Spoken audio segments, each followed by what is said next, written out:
I'm Holly, and I'm a Disability Support Coordinator at the Accessibility and Disability Resource Centre, or ADRC.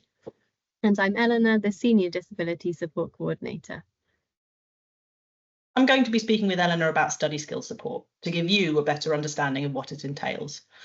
Our roles involve coordinating the non-medical helper scheme, which refers to the human support that neurodivergent and disabled students at the University of Cambridge can access.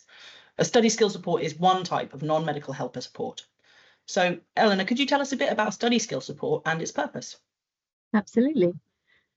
Study skills support takes place in one-to-one sessions between a student and their study skills tutor.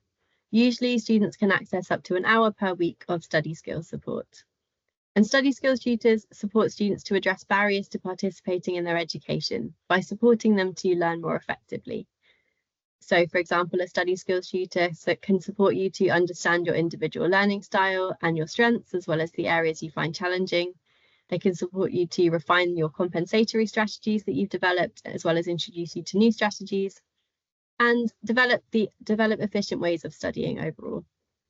Students from undergraduate, postgraduate and foundation year levels of study access study skills support. Okay, where do study skills sessions take place? Most sessions take place online, such as on Microsoft Teams or on Zoom, and sessions that take place in person might take place in a library, a cafe, or a room in a college, for example. Okay, what can students expect in their first session with a study skills tutor? So in your first introductory study skills session, your study skills tutor will get to know you. You'll discuss how you'd like to work together and what you'd like to focus on in the sessions, and you'll set some aims. You'll also discuss practical things like how you'll contact each other, when and where you'll meet, and the length and frequency of the sessions. And what about in further sessions? So after that first introductory session, students choose to focus on different areas with their study skills tutor, depending on what they'd like support with. So some examples of those areas include note-taking techniques, mind mapping and planning techniques, analysing and understanding exam questions and effective revision methods, proofreading skills, organising, ordering, structuring and expressing your ideas and assignments, efficient ways for reading academic texts, and how to use assistive software to support you in your learning. So the aim overall is to support you to build up a toolkit of strategies for effective study and to work out how you learn best. Okay. How long do students access study skills support for?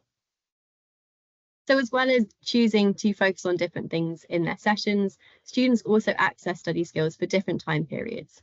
So there is quite a lot of flexibility. So some students use study skills throughout their degree, whilst others use it for a term or a year and then feel equipped to continue without the support. Some students see their study skills tutor weekly in term time, whilst others meet their tutor less frequently, for example, leading up to assignment deadlines or in exam periods. Okay, so now that we've discussed what study skills is, could you perhaps speak a bit about what study skills isn't so that students can work out whether it's the right form of support for them? Yes, that's really important. So study skills isn't extra subject specific tuition for your course. So it's best to reach out to a contact in your department if you'd like more support with the content of your course. Also not a proofreading service. So study skills tutors can support you to develop your own proofreading and editing strategies, but they're not going to proofread your work for you. And study skills is not counselling or therapeutic support. So if you're seeking this support instead, there are more appropriate places available to receive this. Okay, so finally, what happens if a student finds that study skills support isn't working out for them? So we're pleased that we get a lot of positive feedback from students about study skills support via the ADRC. But of course, if you're receiving study skills and you don't feel things are working out or that the support is meeting your needs, then you can speak to a variety of people. For example, you can speak with your disability advisor, you can speak with my team, for example, Holly and myself, or you can speak with your study skills tutor directly because they really do value that feedback. Okay. Well, thank you, Eleanor. We hope that you found this information useful. And if you have more questions about study skills or the ADRC more broadly, you can take a look on the ADRC's website. Thanks very much. Thank you.